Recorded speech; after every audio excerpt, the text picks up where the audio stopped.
Carnaval en Cuba, una fiesta multitudinaria.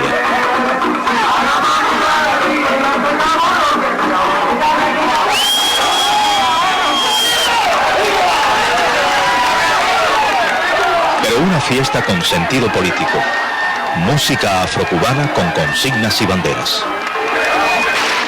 No es solamente un carnaval, es una fiesta para conmemorar el asalto al cuartel Moncada.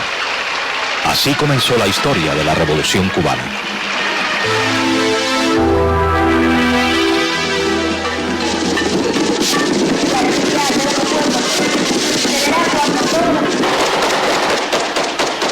Fidel Castro creyó que para derrocar a Batista bastaba solamente con tomar la segunda fortaleza militar de Cuba y declarar una huelga general.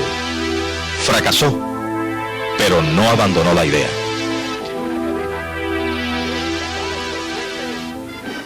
Seis años y medio más tarde lograba su objetivo. Con unos 2000 guerrilleros derribaba a un ejército convencional y tomaba el poder.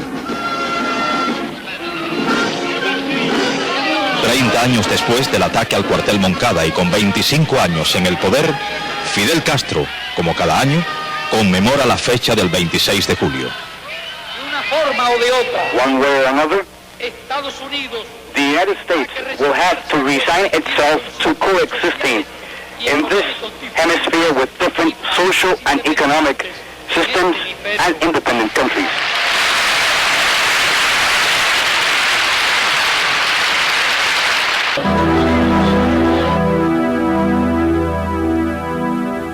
Un año después del golpe, se produce el asalto al cuartel Moncada en Santiago. El 26 de julio de 1953, cuando Fidel Castro y 100 jóvenes asaltan el cuartel Moncada, al otro día, después del combate, los prisioneros son asesinados y tirados en el cuartel de Santiago de Cuba. Aquellas imágenes impresionantes nos llevaron como si viésemos ese mundo subterráneo terrible de la violencia que creíamos que no existía más en nuestra isla, nos llevaron a esa brutal realidad. Tratamos de hacer la lucha contra Batista con un sentido humano, dado que el terror era batistiano, y que frente a este dilema de una violencia que se nos imponía, no había medios pacíficos para combatirla. Carlos Franqui, aquí al lado del Che Guevara en la Sierra Maestra. Franqui fue uno de los hombres más cercanos a Fidel Castro hasta 1968, cuando decidió irse al exilio. Después del triunfo de la revolución, dirigió el diario Revolución. Desde su exilio de Roma ha colaborado con grandes artistas como Miró o Calder. Entre sus libros más destacados está Retrato de familia con Fidel. La Habana de los 50 se caracterizó por el rápido incremento de su economía. El asalto al cuartel Moncada había sido más bien un hecho aislado que una acción organizada. Batista comenzó a construir túneles, carreteras e innumerables edificios y quiso revestir de legalidad su régimen al citar a elecciones generales en noviembre de 1954.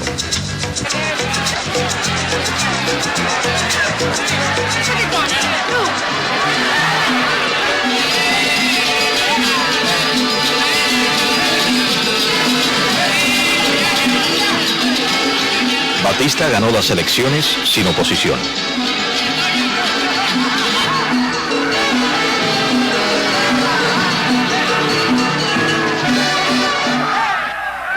Anterior a las elecciones, el 15 de mayo se decretó una amnistía y Castro y sus seguidores, que habían sido condenados por los sucesos del Moncada, fueron puestos en libertad. Castro cumplió así solamente apenas un año y medio de su condena de 15 años. Al salir de la cárcel, Castro trató de arengar a los estudiantes de la Universidad de La Habana, pero no tuvo mucho éxito. en el cual se han aprobado. Al poco tiempo, Castro salió para México para preparar, como dijo, la caída del régimen. El 24 de noviembre de 1956 salió de Tuxpan, México, en el yate Granma con 82 hombres. El alzamiento en Santiago de Cuba fracasó y el desembarco del Granma fue más bien un naufragio. Castro decidió entonces adentrarse en la cercana Sierra Maestra. Reúne sus fuerzas y decide comenzar la guerrilla. Otros líderes surgen: Che Guevara, Camilo Cienfuegos, Raúl Castro y también Uber Matos. Sobre su encuentro con Castro, recuerda él: nosotros habíamos aterrizado en Cienaguilla, en las faldas de la Sierra Maestra, en la tarde, al anochecer del día 30 de marzo de 1958. Fidel vio descender el avión y marchó hacia el lugar. Llegó y preguntó quién era Uber Matos. Me puse de pie, nos saludamos. Y se puso un momento después a estudiar todo el material que había venido, a examinar el material que había venido. Probaba las armas, una tras otra, disparando en plena noche al aire. Lucía un muchacho pequeño, daba pequeños saltos, diciendo con las armas en la mano, con cada una de las armas en la mano: ahora sí ganamos la guerra, ahora sí ganamos la guerra. Esa noche vi a Fidel en su condición de hombre que se entusiasma hasta el delirio con tener solamente unos cuantos fusiles y unas cuantas subametralladoras y municiones más para la lucha. Fidel Castro es fundamentalmente un militar. Esto, si no se entiende su mentalidad militar, no se puede entender para nada qué ha sido su estancia en el poder en Cuba. Principalmente, él ha desarrollado su política de convertir a todo el país en un inmenso cuartel, porque es más fácilmente gobernable, pero no le haría falta realmente para gobernar el país nada más que la policía secreta o seguridad del Estado, de las cuales 27 de cada 27 personas en Cuba, una es un miembro de seguridad del Estado.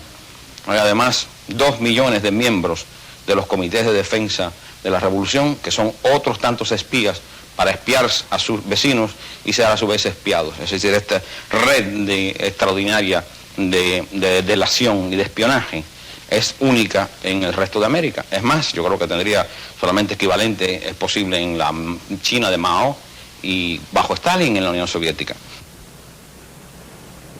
Guillermo Cabrera Infante, uno de los escritores más importantes de Cuba y de habla hispana, actualmente en su exilio de Londres.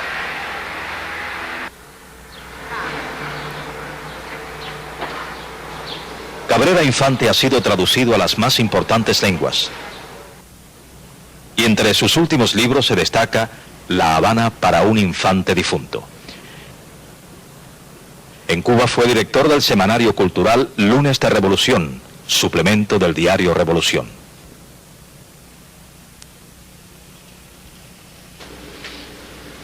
Bueno, el militarismo era uno de los problemas grandes de Cuba.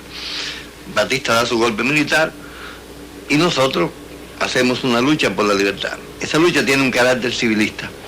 Mi primer encuentro con lo que pudiera llamarse el militarismo dentro de la revolución lo tengo a mi llegada a la Sierra Maestra, en 1958, donde me encuentro el ejército rebelde y a Fidel Castro. Y mi primera discusión es sobre el militarismo revolucionario, porque yo me sentí un civil. Era miembro de la dirección del movimiento 26 de julio y Fidel Castro quería ya que yo fuera un militar. Esto es el primer síntoma militar y en realidad a la toma del poder la revolución cubana es militar, porque es el ejército rebelde quien triunfa y no el movimiento civil.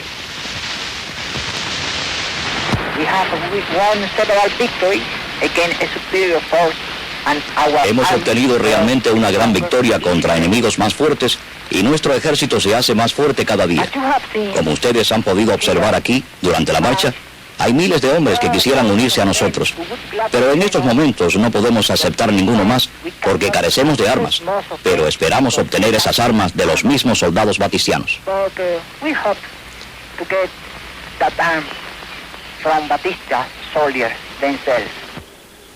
En los inicios de la guerrilla en la Sierra Maestra, Castro introdujo la pena de muerte, principalmente contra los colaboradores de Batista. Las ejecuciones en Cuba han continuado desde entonces.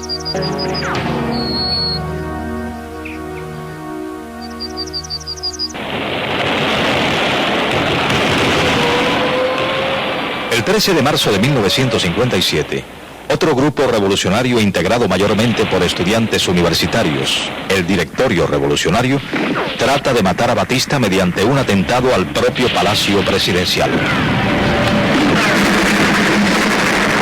Pero el ataque fue un fracaso. No lograron entrar, ya que, al parecer, los soldados de Batista estaban esperando un ataque, y además rápidamente llegaron refuerzos que eliminaron toda resistencia en poco tiempo.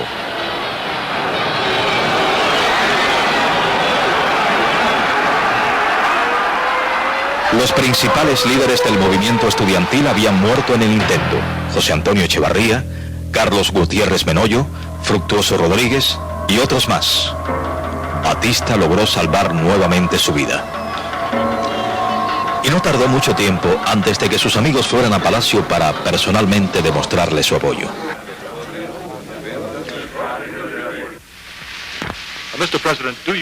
¿Tiene usted pruebas de que los comunistas estuvieron involucrados en el asalto a Palacio? Tenemos pruebas de que en el pasado los sectores de donde provino el asalto fueron patrocinados por colaboradores de los comunistas. Señor presidente, ¿qué va a suceder ahora? Espero que no suceda nada. Nada va a suceder, espero.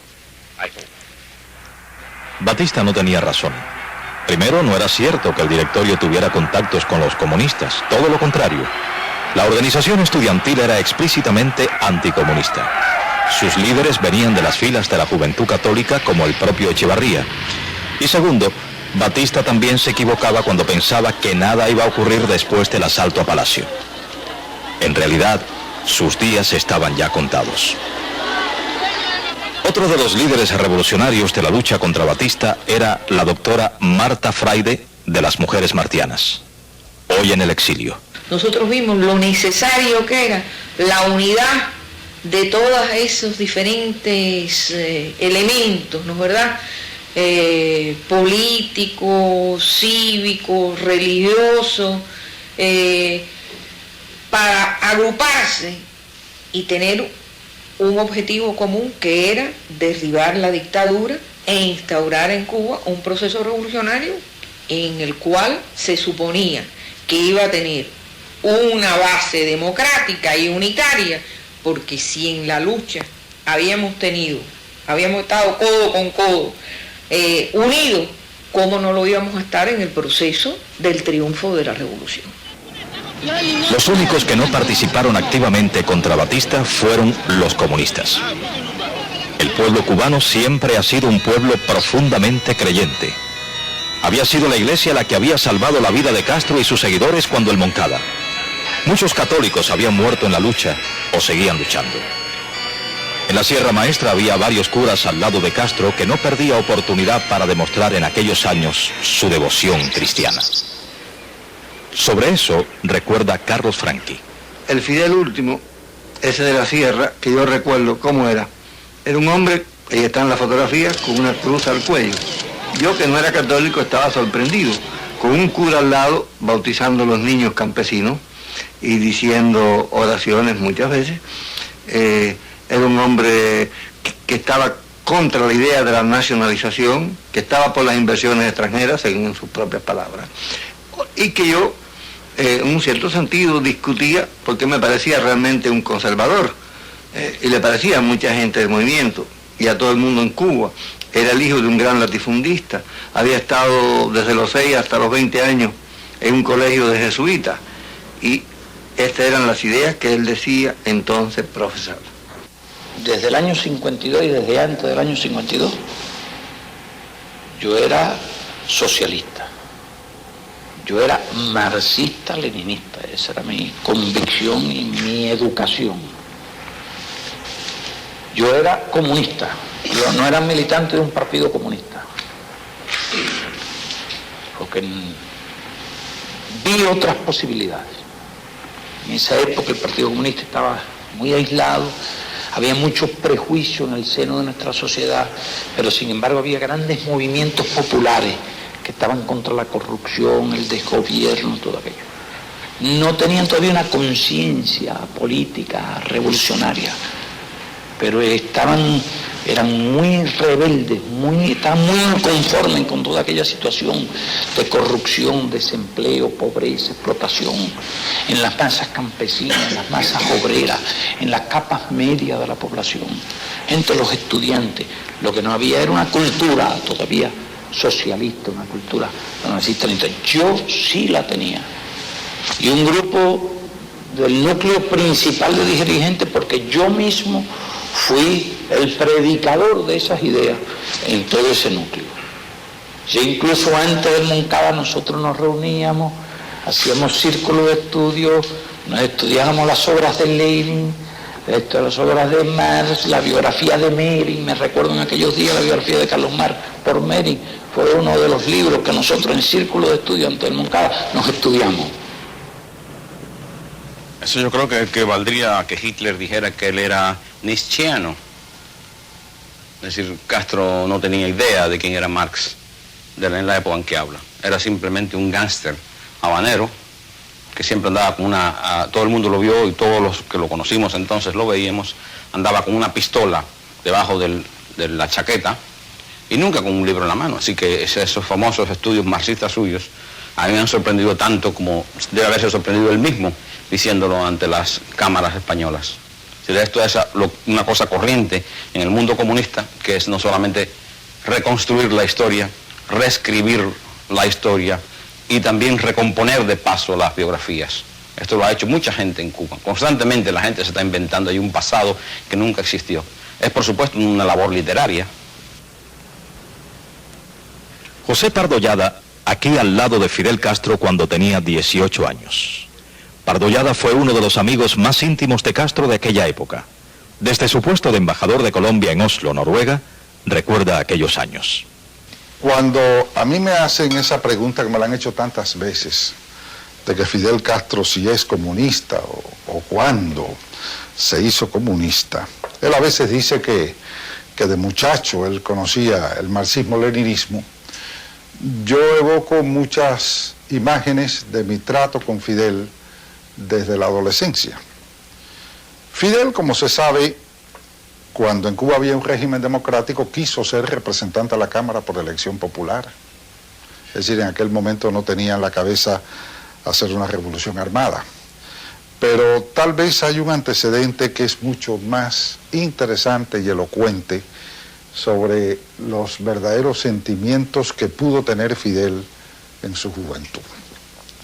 Cuando yo compré, siendo líder del Partido del Pueblo en Cuba, la colección completa de los discursos de Benito Mussolini, Fidel llegó a mi casa, en aquel momento era un joven de unos 18 años, llegó a mi casa y vio que yo tenía los 12 tomos de la colección en español de los discursos y escritos de Mussolini, y me dijo, me los llevo, préstamelo. Y yo le dije, no, no te los presto, acabo de comprarlos.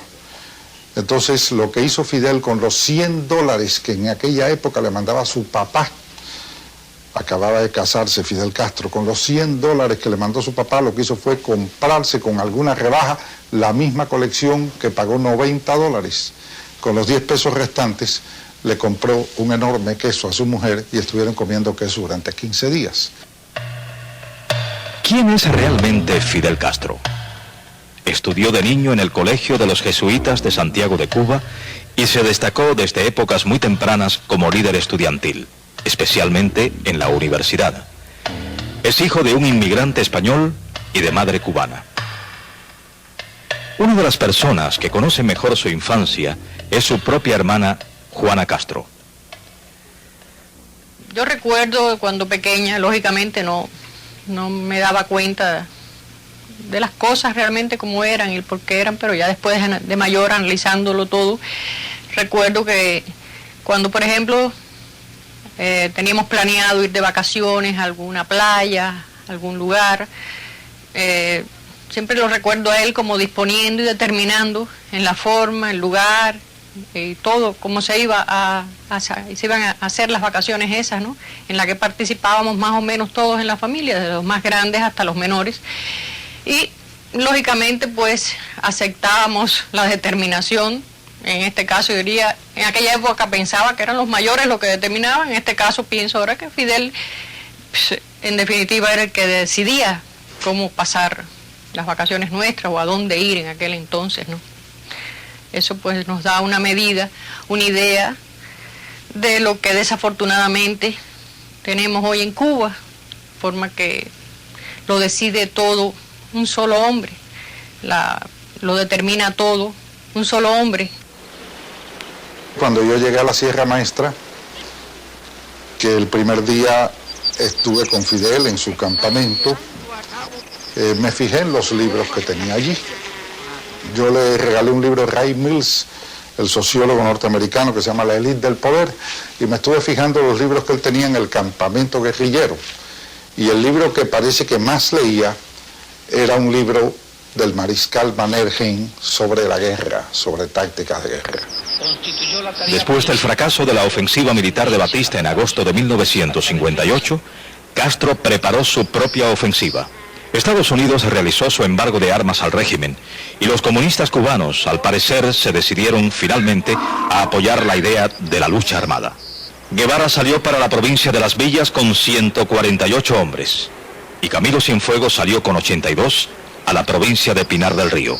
Unos meses después, a finales de diciembre, se produce el derrumbamiento del régimen, después que Guevara toma la ciudad de Santa Clara, venciendo definitivamente al desmoralizado ejército.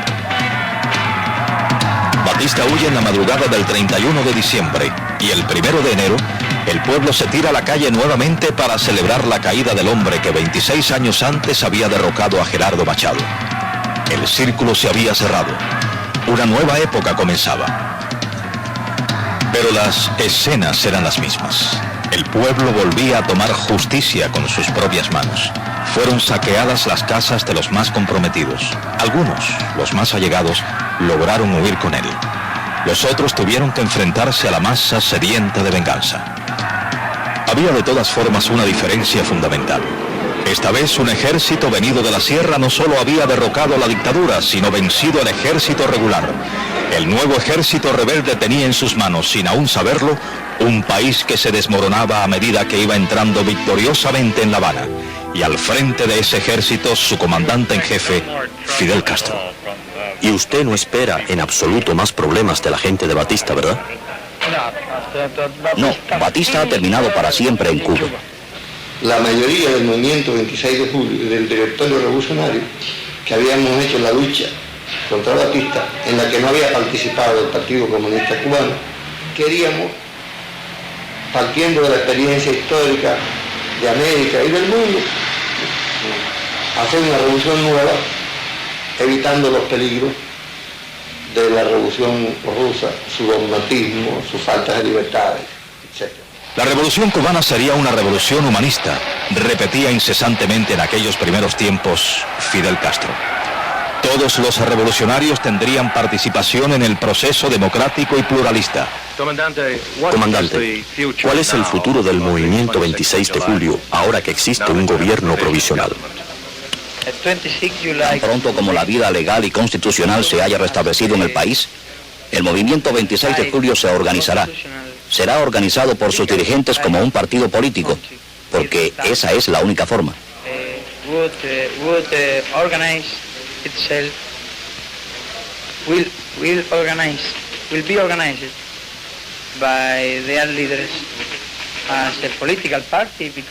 Como un partido político. Sí, por supuesto, esa es la única forma, en una democracia, para la actividad política.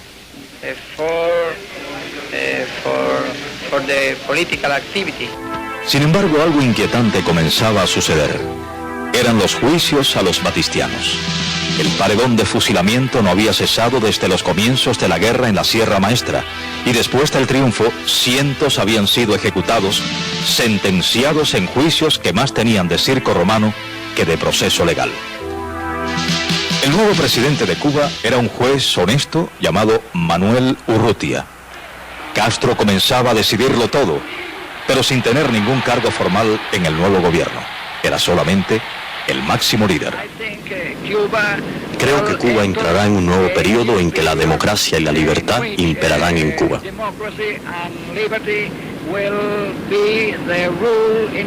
Esta situación no duró mucho, y en febrero, El primer ministro Miró Cardona fue obligado a dimitir. Castro fue nombrado en su lugar primer ministro. ¿Habría un cambio de política con Castro de primer ministro? Era muy temprano para responder esa pregunta. ¿Habrá algún cambio en las relaciones entre Cuba y los Estados Unidos? No, las mejores relaciones. Espero mantener las mejores relaciones con los Estados Unidos. Y acerca de los negocios de norteamericanos aquí, ¿deben temer algo del gobierno revolucionario? No. Es interesante destacar que inmediatamente después el hermano de Castro, Raúl, se hizo cargo de las Fuerzas Armadas. Y pocos días después, Castro anunciaba que viajaría a Estados Unidos aceptando una invitación de la prensa norteamericana. El 15 de abril llegó Castro a los Estados Unidos. Iba formalmente invitado por los editores de los diarios.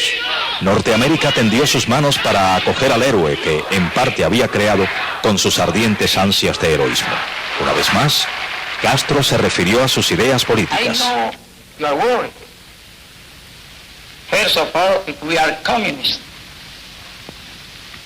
And of course, I have said very clear that we are not communists. Very clear. A su regreso de Estados Unidos, Castro promulgó la Ley de Reforma Agraria, la primera medida concreta de la revolución.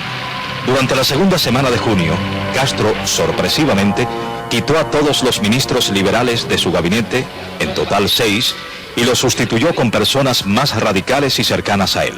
Semanas más tarde estrechó sus relaciones con los comunistas, sobre todo con Carlos Rafael Rodríguez. Pero ya empezó toda la táctica y la estrategia de las campañas anticomunistas. Y paralelo a eso, nuestra campaña de prédica en favor de la unidad, de explicación de lo que era la revolución. Empezamos a combatir el anticomunismo porque el anticomunismo es el arma contra la revolución. En Washington, nadie sabía lo que estaba pasando en Cuba. El presidente Urrutia, que había manifestado anteriormente su posición anticomunista, fue obligado a que dimitiera a mediados de julio. En una comparecencia ante la televisión cubana, Castro lo atacó acusándolo de estar al borde de la traición. En fin, que hubiera sido mucho mejor que la figura que nosotros escogimos tan desinteresadamente, entregando la presidencia de la República, hubiera empezado a llevar adelante una política revolucionaria y cuyas vacilaciones, cuya pérdida de tiempo, cuya inercia estaba trayendo como consecuencia una pérdida de la fe en el pueblo, porque este era un pueblo un poco escéptico, porque lo habían engañado muchas veces y lo habían frustrado, se habían frustrado muchos esfuerzos aquí, y esta vez sí tenía confianza, tenía entusiasmo. Anteriormente, el presidente Urrutia había pedido 3 veces su dimisión, pero Castro no se la había aceptado. Ahora no solo la exigía, sino que también había renunciado él, creando una crisis y un desconcierto en el pueblo. La CTC revolucionaria declaró una huelga general el 23 de julio pidiendo la vuelta de Castro al poder. Y durante un verdadero espectáculo multitudinario, Castro aceptó regresar. Algunos revolucionarios comenzaron a dudar del carácter democrático de la revolución. Entonces rápidamente pues nosotros vimos cómo eso empezó a deteriorarse, a desorganizarse, a imponer unitariamente el criterio de un solo partido y a instaurar, ¿no es verdad?, ya casi en los inicios del proceso revolucionario, de la toma del poder, ya una dictadura de un solo partido. Ya eso a mí realmente fue una cosa que me conmovió. Pero como todavía uno tenía todas las ilusiones de la lucha y todo aquello que lo había motivado, en cierta medida nosotros veíamos que muchas de esas cosas se iban logrando, aunque con grandes sacrificios y tal vez con violencia, porque hay que reconocer lo que se logró con violencia, muchísimo de los primeros logros de la revolución. Yo, como dije una cosa, tuve todavía un cierto aguante, ¿no?, de soportar aquellas cosas que yo veía que, sin embargo, vulneraban mis principios democráticos y mi propia conciencia. El nuevo presidente de Cuba se llamó Osvaldo Dorticós, exsecretario del líder comunista Juan Marinelo. 23 años después se suicidaría por motivos aún no muy claros. El habeas corpus se había suspendido definitivamente y las cárceles comenzaron a llenarse de nuevos presos políticos. Se intensificaron los juicios y los fusilamientos, provocando protestas internacionales. Pero el prestigio de Castro era mayor y las protestas fueron apagadas por los gritos de vivas. En octubre del 59 se produce la primera crisis real. El comandante Uber Matos, aquí con Castro cuando entraban a La Habana, pide su renuncia como jefe militar de la provincia de Camagüey en protesta por lo que él llamó la infiltración comunista. La respuesta de Castro fue acusarle de sublevación y traición. El pueblo cubano creyó, por las arengas que escuchó en la radio durante la madrugada del 21 de octubre, que en Camagüey se había producido una sublevación. Y en Camagüey ciertamente hubo una sublevación, pero no fue mandada por mí, ni fue llevada a cabo por los hombres que estaban bajo mis órdenes, sino que fue Castro quien ordenó a una compañía de fuerzas tácticas del ejército que, aunque dependía de mi mando, estaba situada independientemente en las afueras de la ciudad, y a las fuerzas de policía de Camagüey que salieran a la calle en actitud de provocación. Si hubiéramos respondido al reto irresponsable y criminal que nos lanzó Castro, la ciudad de Camagüey se habría visto bañada por un río de sangre, por lo menos unas cuantas vidas se habrían perdido. Pues eso es lo que quería, unos cuantos muertos para decir, esto de Uber Matos fue una verdadera sublevación contra el poder revolucionario, contra el gobierno central, contra las esperanzas del pueblo representadas en la revolución que Castro dirigió. Matos fue sentenciado a 20 años de cárcel en un juicio que no reunió los más elementales procedimientos jurídicos. Días después, un exmiembro de la guerrilla y exjefe de las Fuerzas Aéreas Revolucionarias, Pedro Luis Díaz Lanz, sobrevoló La Habana lanzando propaganda y cayeron también algunas bombas. La Habana supuso que Washington abiertamente comenzaba a ayudar a la contrarrevolución. En noviembre, el Che Guevara se hizo cargo del Banco Nacional, radicalizándose aún más el proceso.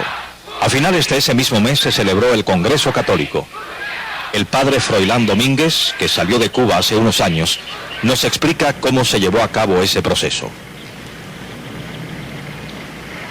La primera de ellas fue la actitud de la revolución al disolver todos los organismos políticos y sociales del país, incluyendo las organizaciones apostólicas de la Iglesia, a lo cual se añadió la intervención de los colegios religiosos y más tarde la expulsión de sacerdotes, todo lo cual quitó a la Iglesia la base social y al mismo tiempo humana sobre la cual la Iglesia se desarrollaba y crecía en Cuba.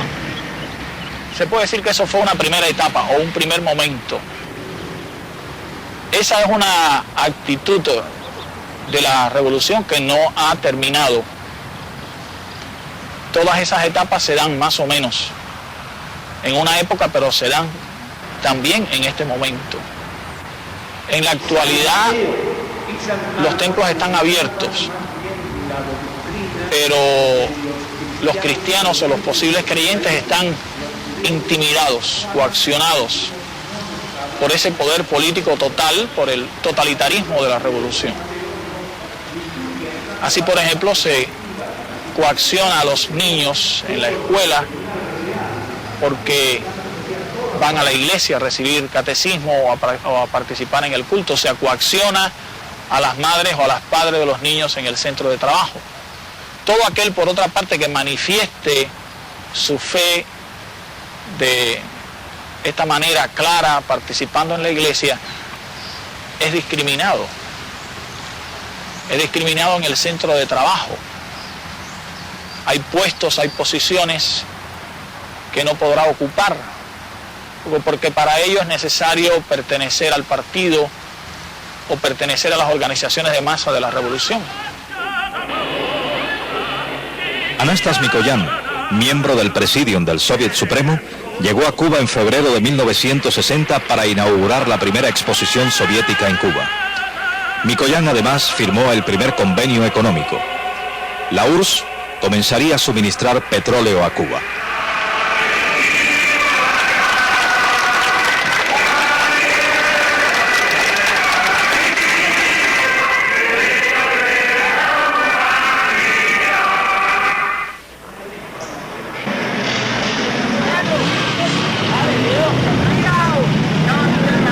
Los estudiantes realizaron una protesta en el momento en que Mikoyan iba a colocar una ofrenda floral en la estatua de José Martí.